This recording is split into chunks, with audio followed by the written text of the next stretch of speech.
இதோட நீலாம் போய் மணப்பாறை ஃபர்ஸ்ட் ஸ்டாண்ட் உட்காந்து பிச்சைறா. ஏன் அங்க மட்டும் தான் பிச்சை எடுக்க முடியுமா? ஊராமட்டாடி குண்டியை பார்த்து இந்த அடி அடிக்கிறிய 2 யூடியூப் வேற ஓடிக்கிட்டு இருக்கு. இப்ப நாளை பண்ண எப்படி கச்சேரி அனுப்புவாங்க? ஆமா இங்க வாமா. இவ்வளவு நேரம் என்ன பண்ணீங்க? நாங்கள பாட்டு பாடி டான்ஸ் பண்ணிட்டு இருந்தோம். பாட்டு பண்ணீங்களா? நல்லா பாடுவீங்களா? அப்ப இந்த மாதிரி சின்ன போட்டி வச்சுக்கிறோமா? என்ன போட்டி? பாட்டு போட்டி.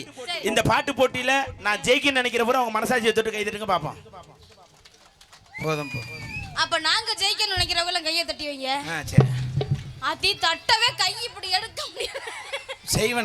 செய்வனதே. நல்ல பாட்டா பாடு, வேமா பாடு. வரையலா பாடவா? மறந்து போச்சடி. வேமா பாடுங்க. எருக்கஞ்செடி யோரம் இறுக்கி புடிச்ச என் மாமா, மேடைக்கு பின்னால கட்டி பிடிக்கலாம் போமா.